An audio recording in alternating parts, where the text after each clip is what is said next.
With that, we got one more guest, one more segment here for this week on Bang the Book Radio. That is this week's version of the Odds Report with Brent from DSI Sportsbook. We talked college football national championship game.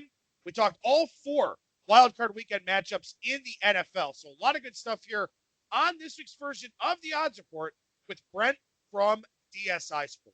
All right, I'm joined by Brent, the head risk manager down at DSI Sportsbook for this week's version of the Odds Report. Brent, how's it going today, man? Well, getting back in the swing of things of this thing that we call work. Bowl season kind of winding down, which, is kind of, it's kind of sad just because it's kind of fun having, the volume that we get on these bowls and back-to-back games and stuff like that. So kind of sad in that part. But then the flip side of that is that, the NFL action is going to be fantastic for us. So that's great. And, from a bookmaking perspective, I obviously really enjoy the NFL playoffs simply because it's still, for me, it's just team A versus team B. I don't have a team that I'm rooting for or anything like that, but just having, a standalone game early Saturday, standalone game late Saturday night, and then the same thing on Sunday make great for us in terms of, the more concentrated your betting action, the easier it is to, to manage your risk. So I like playoffs for that reason. Don't mislead the listeners, man. You're upset college football's over because it means college basketball's in the spotlight, and we all know how you feel about that. Oh, yeah, we love the grind of college basketball season. All right, so we're going to talk for a few minutes here about Clemson and LSU, and obviously we'll have a lot more to report next week once we get some more activity in this line. And of course, we'll talk more about some of the sharper prop bets that are out there too. But in getting to this point, Clemson covers as a favorite. LSU easily covers as a massive favorite. Couple of poor outcomes for you guys and really for a lot of sports books out there. Yeah, that Clemson line, I had hoped and I had the feeling because I had taken some, respectable sharp money on Ohio State. I thought the number was going to come down to 2, maybe 1.5 and hang around between 1 and 1.5 and work itself out there. But it got bet right back up on Clemson, and there was a lot of public money on Clemson as well. So that result and just kind of just the whole way that game went for us, was kind of left a bad taste around here. Ohio State too. If you look early in the game, like at the half or whatever, you just feel like they should have had a whole lot more points than they did. And of course, kind of the second half just went south on them. And of course LSU. I mean, you look at that number with LSU. I think that the lowest opening number was like around 9.5, and it went up to 13.5. And so that's obviously never a good sign for us in terms of all that action being one-sided like that. And of course they blew away Oklahoma. All right, so what does it mean here for the national championship game? Game 283, 284, Clemson and LSU as mentioned. LSU took some early money in this one too. Yeah, I mean, you look out there and sometimes the opening numbers are a bit misleading when you see, these numbers and how low some of them open. But it's like, well, I see LSU -3 as like the lowest opening number out on the board. But I mean, we opened it, along with everyone else, and we opened at 5.5. So maybe it was like a misleading 3 where you took one bet and boom, you were 3.5. They took, small bet to 3.5, boom, you're at 4. And it got to 5.5 really, really quick. I've been 5.5 almost the whole time here. So I've got just a ton of action pretty much at the number where it is right now, which is good for me in terms of I don't have really, any risk on any low numbers like, 3 or even 4. Again, college football I've talked about in the past. We're not really, concerned about key numbers. A 3 and 7, yeah, you might want to keep those in mind, but you don't really, it's not like NFL. You don't kind of hold on to those key numbers quite as much. I do have, some exposure on LSU -5 and even more, of course, at 5.5. So, it's just really, really one-sided action for me at 5 and 5.5 on LSU. My wager count on the side is already 4-1 favoring LSU. The only thing kind of like the positive light I see out in the market right now is books that had been at 5.5 are either using like 5.5 dog 15, or I even saw a 5 pop up there today. So I'm hoping that this number kind of inches its way back down because I've got nothing but LSU action so far at 5.5. So the way it is right now, I could kind of hang maybe 5.5 longer than other books, try and get a bit of money back there and balance the action at around 5 and 5.5 and see where it goes. But so far, just all one-sided. Like I said, a count of 4-1 favoring LSU. The over money as well is about 3-1 favoring the over. So this number has ticked up from it's only moved a half a point here in house from 69 to 69.5. I'm just going with the market right now. So it's kind of ticking its way up. And, you're looking at these teams. I mean, the problem for for us, I guess, with Clemson games all year long has just been the opposition. I mean, they didn't have a very tough schedule. They beat Virginia, very easily, and until they beat Ohio State, they really hadn't been tested. They did win that game, of course, but the flip side of that, and kind of the easy narrative, if you want to convince yourself to bet LSU, is that, I mean, they beat Florida, they beat Auburn, they beat Alabama, they beat Georgia, they beat Oklahoma. I mean, they just beat a ton of good top-ranked teams. You can't say the same about Clemson. Now, again, when we talk about this game, we talked about this throughout the week here on the show already, coming into the bowl season, Clemson probably a 1.5, maybe even 2-point favorite, if not higher, in this hypothetical matchup here. Now the number 5, 5.5, and even higher than that at some of the places out there. Do you feel like the 5.5 with juice is sort of trying to protect against sharp money, or do you think that there is actually a little bit of sharp buyback out there now?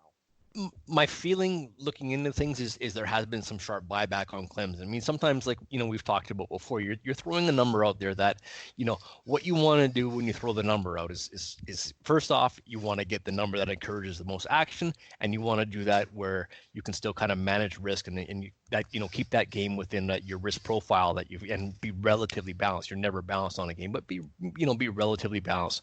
A big game like this, obviously, we're just going to have a ton of action, and we've got a lot of time to balance our books as well. So you don't want to jump the gun too early. And as soon as you see, like I said, that some of the books that I respect out there, seeing them going 5.5 and dog juice from 5.5 flat, or even from 5.5 down to 5. The only reason for them to move that way would be sharp action.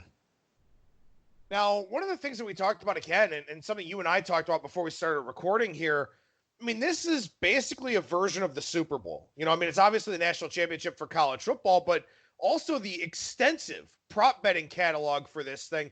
I know you're not necessarily on the prop side, but how does that process sort of come together to put all those different player props out there, the game props, team props, all kinds of entertainment stuff? How does that process sort of come together to get everything posted and out there and ready to go? Well, I mean, it is a lot of work, and you're right. It's very, very similar to what we have on a Super Bowl. The nature of this game is that it's kind of like the standalone game on Monday night, and there's really no competitive markets out there to go against it because all eyes are on this one big game. So, and also, I mean, every year it seems we've got the marquee names to build the props around and stuff like that. Obviously, Burrows is going to get a ton of action. I'm sure you're going to we're going to find a lot of interesting props with respect to Burrows, and it's a matter of coming up with our own stuff, and also going out in the market and seeing what's out there, seeing what works and gets attention. I mean, you're not going to put up every kind of what you might call silly prop up there, but you're looking at stuff that you think is going to get action. I mean, you don't have to just throw something up there for the sake of throwing it up. You want to find stuff that people bet, and also you don't want to kind of put so much up that you kind of dilute the markets and have no chance of balancing anything. So it's a whole lot of work. And like I said, the stuff with Burrows and the quarterback here for Clemson as well, Lawrence, the same thing. We're going to have lots of fun stuff on that. Team totals and all that kind of stuff. You're basically just working with your spreads and totals and stuff like that to come to those. So that's one of the reasons why that stuff doesn't come up too early is because those numbers get massaged a lot throughout the week. Yeah, that's what I was going to ask you, and we'll transition over to the NFL in a second here. But as people are hearing this, 10 days away from the national championship game, do you sort of have an idea maybe of when some of those things start to pop up on the board? Is it like next Friday, next Thursday, something like that? Yeah, I don't think we would have anything up before Friday of next week. It's just, I mean, there's just so much going on with this game, and of course we're still in bowl season and stuff like that. That's getting a lot of our attention. And to be honest with you, you put that stuff up too early, people might like to look at it, but no one's really betting player props on Thursday for a Monday game. Well, it should be interesting, especially because, a lot of people do love to attack the prop market, especially as it pertains to the Super Bowl, because a lot of times that Super Bowl line looks like the tightest number of the year, both side and total. So the props give you a lot of opportunities. And, we'll talk about this a little bit more next week. We'll talk about it with a lot of our guests too. You can do the props a lot of different ways. You can load up everything on one side. If you think LSU is going to win and cover, you can play Burrow over, you can play Jefferson over, Edwards-Helaire over, or you can use those props to kind of sort of pseudo hedge and kind of balance your risk a little bit as a bettor. So a lot of stuff goes into those, not just for the bettors, but also for you guys. So I know it's a labor of love and a lot of stuff going on, but it is something that's really, really good, I think, for both sides to have that many opportunities. Yeah, and too, if you've got an idea in terms of like playing the props for for profit, not just for fun or hedging and stuff like that, and you kind of have to look at the narrative information on the game and kind of like in your mind. I mean, a lot of people, I think you don't want to be too basic and say, well, okay, LSU's the better team, I'm going to bet them, but how are they going to get there? How are they going to a lot of people kind of begin with the end in mind. They think, okay, LSU is going to win. How are they going to do that? And you kind of break it down that way and say, okay, I see this guy, he's got a matchup advantage and stuff like that. Game flow, plays a lot. Okay, LSU is going to run out to an early lead, so they're going to run the ball a lot. What have you, stuff like that all the time. All right, so we move over to the NFL side of things here. We'll hit on all 4 games. We'll tell you where there's sharp action in some of these wild card weekend matchups. Game 141, 142, Buffalo and Houston. 2.5 with extra juice, pretty much the market-wide number here with the Texans a home favorite. Yeah, and it seemed to be working for us. I mean, there was an early tick down from Houston -3 to where we are right now. Most books are either 2.5 -20 or 2.5 -115. The threes have gone, even like 3 dog 20s gone right away.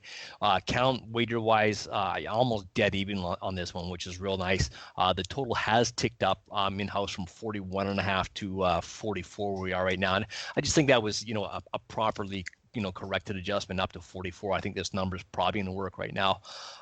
It's interesting when you look at this game. I haven't heard a whole lot about the stuff with the quarterbacks making their debuts here. And you've got both these games on Saturday. You've got Tannehill, who's making his road playoff debut.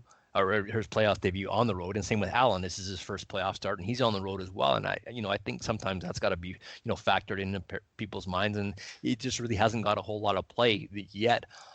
This Houston game, like I said, it kind of found its home really quick in terms of the total ticking up, and also the spread as well. Right now, I mean, like I said, we talked about how the early games work out for us well because you get so much concentrated action so far. My feeling out there is might have been sharp money grabbing the 3 on Buffalo. Like I said, I didn't get in house. I didn't get it right away. The Houston too this is a tough game to figure out really because you look at Houston, if their numbers offensively when they have like Fuller, Hopkins, and Stills all in the lineup, I mean, they're really, really, I think can present some matchup problems for Buffalo. But then you're looking at the running game of Houston. I mean, how much do you fear someone like Hyde beating you? Yeah, that's an excellent point. And again, I mean, this is an interesting one too because Houston's defense is terrible. Buffalo's offense isn't great. Buffalo's defense is great. Can they move the football? And like you said, this total going up a little bit. And, just as a general observation here, not just with these games, but in general, it feels like we've had a lot of substantial totals movement in the second half of the season here. Less on sides, more on totals. Is that, kind of a tip of the cap to you guys for having some really tight, really sharp numbers for sides? Or is it just that, maybe there's just more value in totals overall in the NFL right now? Yeah, I think as things go on, you definitely do get a better feel for the the spread markets and the totals as well. We've kind of if you look at all these numbers, I mean, the playoff wise, everything's kind of been ticking up here. I mean, the Buffalo total opened 41.5, that's gone to 44. Tennessee, New England, same thing, was like an opener of 43 up to 44, 44.5 out there. Minnesota, same thing. We'll talk about that later. That one's ticked up to 49.5 and 50. So all these games have gone up except the Seattle one when basically hasn't moved. So it's interesting that what we've seen so far, at least in the total movement, has all been towards the over, not the under. All right, so the other game here on Saturday, game 143, 144, Tennessee and New England. New England playing in the wild card weekend for the first time in a very long time. This one did tick down to 4.5 a little bit earlier on in the week. Now it's back up to 5, mostly market wide. And as you mentioned, the total inching up a little bit too. Yeah, I took sharp money in-house on New England at 4.5, so we'll get that out of the way right away. It's interesting because there's so much, the talk and the narrative with Tennessee and of course Tannehill. There's kind of like positive vibes out there. You've got Henry, the punishing running game and stuff like that. AJ Brown, the receiver, all that kind of stuff. And there's a lot of positive narratives that you out in the market about Tennessee. And when it comes to New England, it's all negative. I mean, the second half of the season they finished like 4-4. Just like the Patriots finishing the second half 4-4, that you just unheard of, right? You're talking about the nagging injuries, the older team. Now they don't get the week off. I mean, you don't tell me that Julian Edelman wouldn't love an extra week off and stuff like that. So it kind of, I think a lot of the narrative is what pulled this number down. Books did open New England -4.5, and it was actually trending towards Tennessee, like 4.5, dog 15. One of the bigger books out there open up, kind of known for taking a position to open up New England -5.5. Like that was, okay, this is our number. We're digging in, and all the books kind of gravitated back towards somewhere in the middle, which is where we are right now at -5. So I wouldn't be surprised if this number ticked up to 5.5. So far, in terms of count wise, I do have more bets on Tennessee. What you count is about 2-1 on the Titans. So this is starting to look like a sharp and public split with a sharp money on New England and kind of being pulled back by the public money on Tennessee. I talked about how New England finished the second half 4-4, but I mean, they lost to Baltimore, Houston, Kansas City, and of course the disaster last week against Miami. And honestly, I think in terms of the opening number, I think that the loss last week to Miami is kind of like still fresh in people's minds.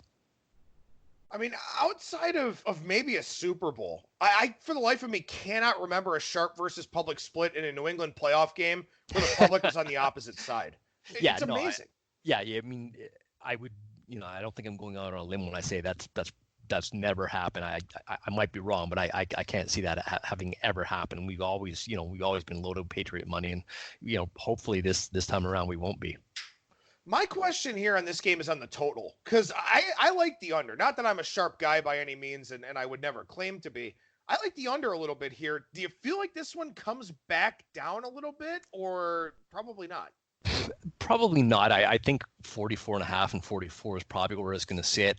Weather maybe could drag that down a bit, but if you look at both these teams and what they do well, I mean, I think Tannehill has kind of been pretty good versus pressure and stuff like that, but a lot of his numbers too, if you dig deep, they've gone against weaker pass defense and stuff like that, and that's one of those things as well with the Titans. You look at their numbers. You kind of have to look at their numbers, before Tannehill and after Tannehill, and see where those things go. Obviously, you figure they're going to have success running the ball. I mean, Henry's just been a great punishing guy, and A.J. Brown obviously the threat too. So I think the numbers probably right out there, and New England, of course, Brady in playoffs, you kind of don't want to mess with him. And you look at Tennessee in terms of their secondary, of the teams in the playoffs, they've arguably, or I think statistically, probably have the worst secondary in the playoffs. So I really wouldn't want to mess with the under here. So I mean, it's interesting because in your breakdown here, you're kind of giving us a hybrid. You're giving us the bet counts and what you've got there at the book, and you're also kind of giving us your handicap of the game a little bit. Do you use your handicap to kind of dig in and take a little bit of a position, or is this exclusively a situation where the money dictates what you do?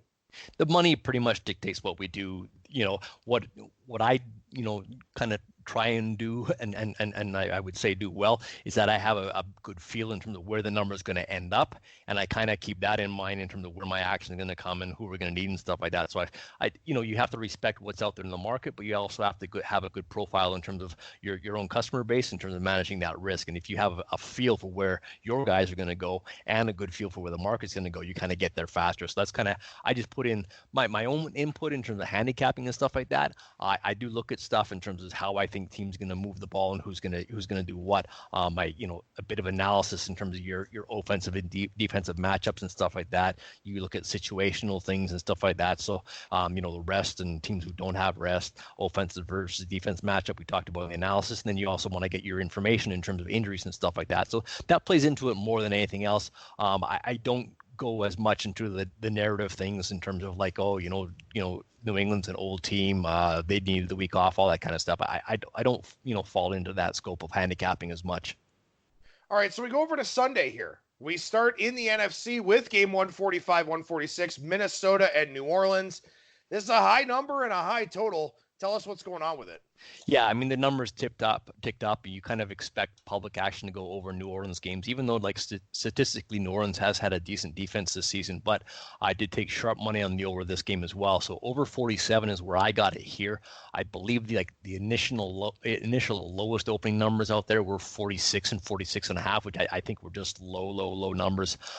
Since getting hit at 47.5, I'm up to, I was 49 yesterday, 49.5 today. So I just get a feeling from what I've seen so far, this number might hit 50. Spread, not much in terms of movement. 7.5 and 8 has pretty much done the job.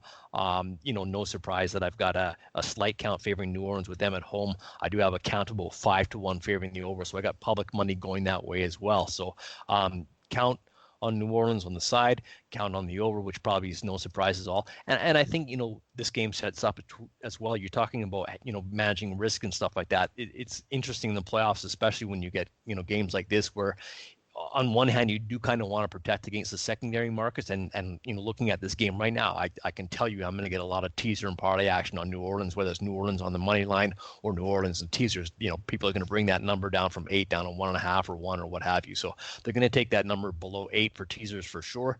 But you also have to look at the game action. I think the game action probably going to get some decent bets on Minnesota. I think the +8 is an attractive number for some of the the bigger bettors out there. So I think I'm going to have kind of two separate markets in terms of how I'm managing this one.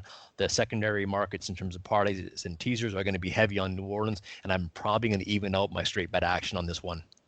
Yeah, that's what I was actually going to ask you about once we got to it, whether we talked about the next game or not. But there are 3 games that set up really nicely for teasers this weekend. Do you worry about that at all, or not really? Because, the bigger bets you're going to get are likely to be, straight bets on the regular sides.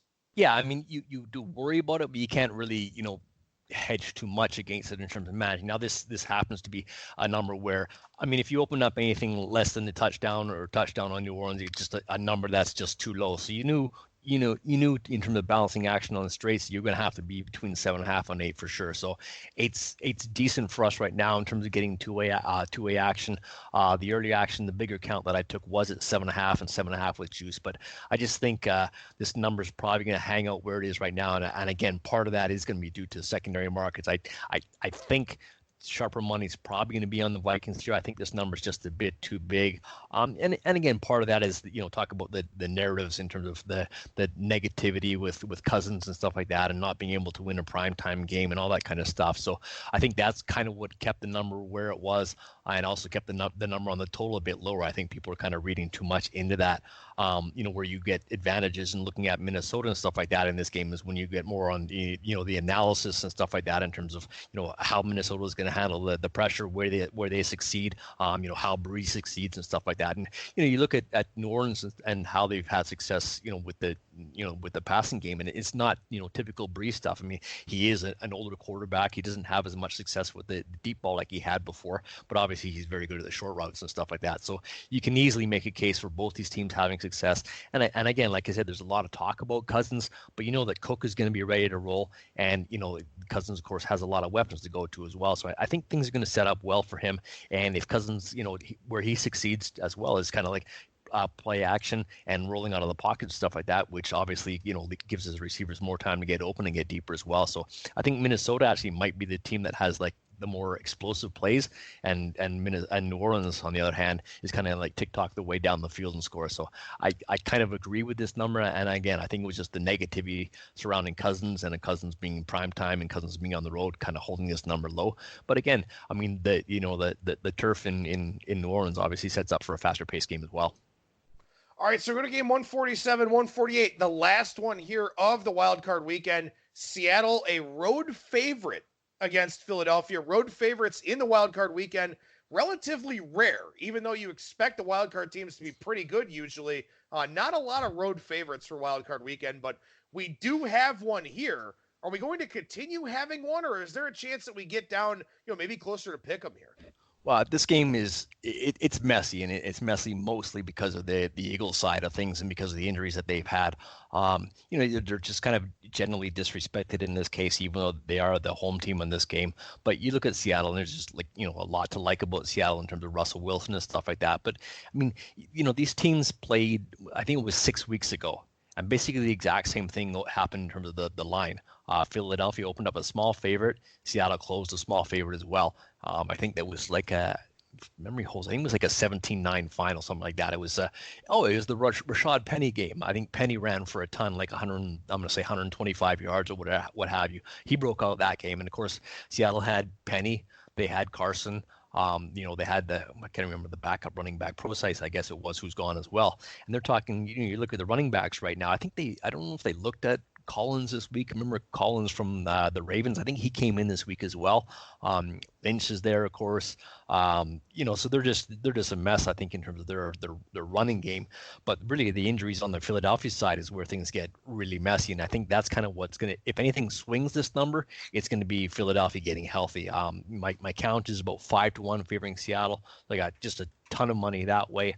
I didn't get bet in house. We opened this number Seattle won, so it had already flipped. It flipped right away. So we opened one. We're 1.5 right now. There were some twos out there yesterday, so we were with the twos. We kind of hang with the highest number just because the count is so one-sided on the Seahawks. I think Wentz too. You were talking about the quarterbacks who are making their first playoff start and making them on the road. I think I heard, and I had to check this, that Wentz is making his first playoff start, and I was like, huh?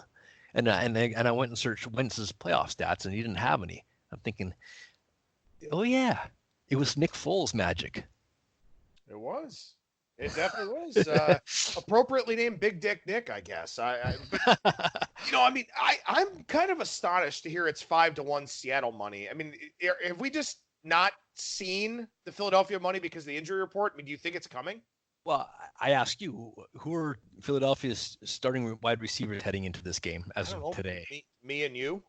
Yeah, I think it's Greg Ward. Ward, there you go. The JJ. No, he's hurt too, unless he comes back this week. Whiteside, I think he's in. Is he coming back this week? I think he is. I think Davis is their other guy. Sure. I mean, like Aguilar's sideline. I don't think he's practiced yet. So I think, I'm not going to say he's definitely out, but he hasn't played for weeks. So I'm going to say he's likely out. Sanders, the running back, has ankle issues as well. Ertz, cracked ribs, lacerated kidney, I think. So, I mean, even if Ertz is okay, gets cleared in terms of his ribs, whether he gets cleared in terms of his kidney, I don't know. And the thing, too, with the Eagles, which I think is really key with both Sanders and Ertz, is that they've had a lot of success passing the ball. And people, you look at all the injuries and stuff like that, and how they, the Eagles have had success recently. And okay, they've had a pretty easy schedule. That's part of it. But they've thrown the ball a lot. They've done very well passing. But what they've done is they've passed out of the backfield to Sanders a lot and to Ertz as well. Now I know the other tight end Goddard is not bad as well, so he fills in. But if they can have both those tight ends going and have Sanders, I think that information will be enough to flip this line, or at least bring it back down to might be a pick. I could see that happening easily, but it's going to take that to bring this number back down. Yeah, I mean, obviously, Brent and I are just joking here. We know who's going to be out there at wide receiver for Philadelphia, but I mean, it's incredible, what they've gone through here, and the fact that, they haven't played the best of teams, but they've won 4 games in a row. So I'll be really intrigued to see what happens with this number, especially on Friday afternoon when we get more of a definitive injury report and have a better idea of who practiced and who didn't. That's going to be real interesting to see. And, again, obviously, like we already talked about, this one sets up for Philadelphia teasers if you want to take that shot. So you guys are going to be rooting for somebody to bust up a teaser here at some point. Yeah, I think Philadelphia teasers, Houston teasers, and Buffalo teasers, and New Orleans are going to be big ones for us. And it's interesting too with Seattle when you look at them as a road favorite now, because you always had this, years we built up this perception of how successful they are at home, and the 12th man and all that kind of stuff, and so much has been made of it. But Seattle this year was 7-1 on the road, which is, that's really, really impressive. And here they are again. They're at Philadelphia again, and they've already won at Philadelphia. Now, we can go into how difficult it is to beat the same team twice on the road like that. But yeah, you look how Philadelphia, they come in, I think they've won 4 in a row, but they beat the Giants, they beat Washington, Dallas, and Giants again. So, it's kind of take some of the shine off what they've done. But if you look at, numbers and stuff like that, and statistically speaking, Philadelphia, in terms of both rushing and passing efficiency, both offensively and defensively, they're like, top 10 in the league on both sides of the ball, which is really impressive, and something that really surprised me when I found that out. I think the only other team that qualifies for that as well is the Saints. So that kind of was an eye opener for me. But I think in terms of the narrative, the information aspect of handicapping this game is going to be key in terms of what goes on with Sanders and Ertz. Brent, the head risk manager down at DSI Sportsbook, helping us out with this week's version of the odds report. Brent, always a pleasure, man. Thank you so much for joining me, and we'll talk to you again next week. Yeah, have a great weekend, Adam. Thank you.